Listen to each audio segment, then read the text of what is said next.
Ice கட்டி ice தண்ணி குடிச்சீங்கன்னா எந்த அளவுக்கு நம்மளுக்கு பாதிப்பு ஏற்படுது என்று கொஞ்சம் பார்ப்போம். சோறு சாப்பிட்டு தண்ணி குடிக்க கூடாது. குடிக்கிறது கூட கொஞ்சம் வெந்நீரா குடிக்கணும். ரொம்ப சூடா ரொம்ப சில்லுன்னு குடிக்க கூடாது. ஸோ இப்பொழுது நம்ம ஐஸ் தண்ணிக்கும் சாதாரண தண்ணிக்கும் சுடு தண்ணிக்கும் குடிக்கும் போது எப்படி இருக்குது? சாப்பிடுற பொருள் எண்ணெய் பொருள். ஸோ அந்த எண்ணெய் பொருள் சாப்பிட்ட பிறகு நீங்க ஐஸ் தண்ணி குடிச்சீங்கன்னா என்ன ஆகும் என்று பார்ப்போமே. இது ஐஸ் தண்ணி, இது சுடு தண்ணி, ஆறுன தண்ணி.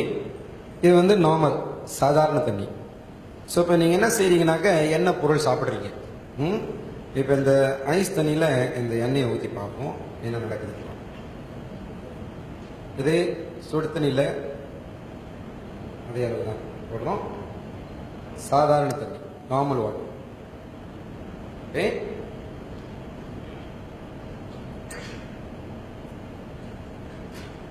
இது ஐஸ் தண்ணி. இதை நீங்க பார்த்தீங்கன்னா இந்த என்ன ஆயிடுச்சு பார்த்தீங்களா? அதாவது ஐஸ் தண்ணியில ஊத்துன இந்த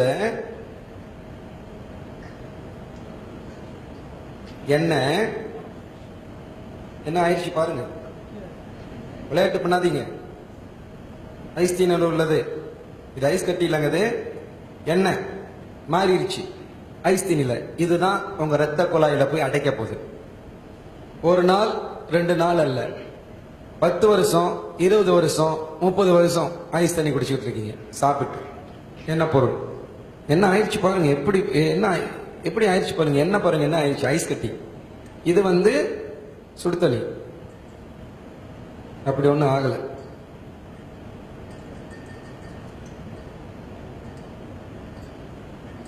மேல மிதந்துட்டு இருக்கும் பாத்தீங்கன்னாக்க. இது நார்மல் தண்ணி.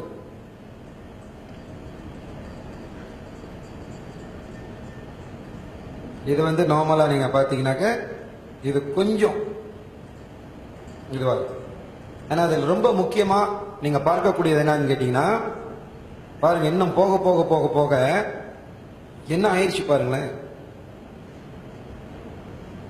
இந்த ஐஸ் தண்ணியில போட்ட அந்த எண்ணெயாகப்பட்டது எப்படி ஆயிடுச்சு பாருங்க.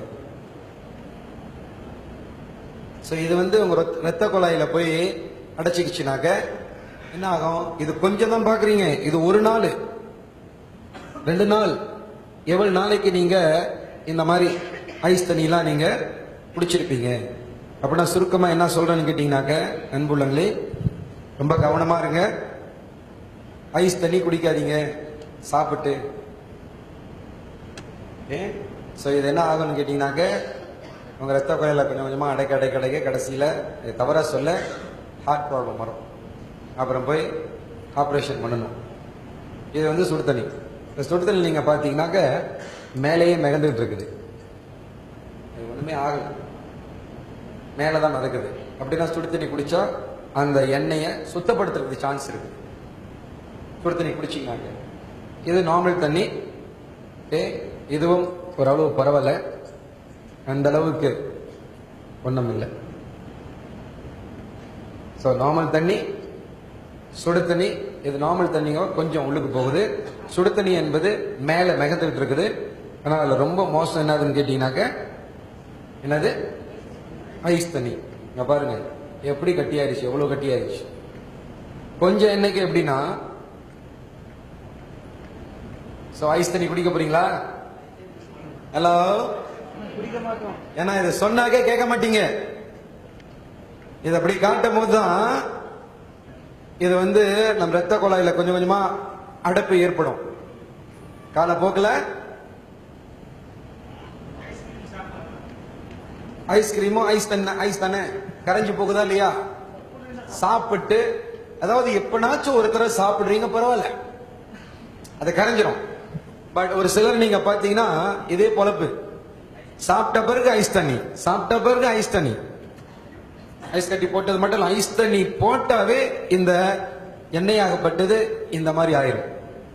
சோ எண்ணெய் என்பது குடிக்க மாட்டீங்க, பட் சமையல் எல்லாமே எண்ணெயில தானே நம்ம சமைக்கிறோம். சோ இந்த எண்ணெயாகப்பட்டுதான் உள்ளுக்கு பாதிப்பு ஏற்படுது. இதை சொன்னாக்க நம்ம கேட்க மாட்டோம் என்பதற்காக தான் இந்த மாதிரி நீங்க பார்க்கும் போது கண்ணால பார்த்துட்டீங்களே, இதுக்கு மேல போய் ஐஸ் தண்ணி குடிப்பீங்க? சோ முடிவு பண்ணுங்க. ஓகே, சமைக்கிற எண்ணெய் எந்த எண்ணெயா இருந்தாலும் ஐஸ் கட்டி போட்டு இந்த மாதிரி ஐஸ் தண்ணி போட்டாவே நிச்சயமா இது இறுக்கி போகும். எந்த சமைக்கிற எண்ணெய் மண்ணெண்ணெய் ஊத்திடாதீங்க.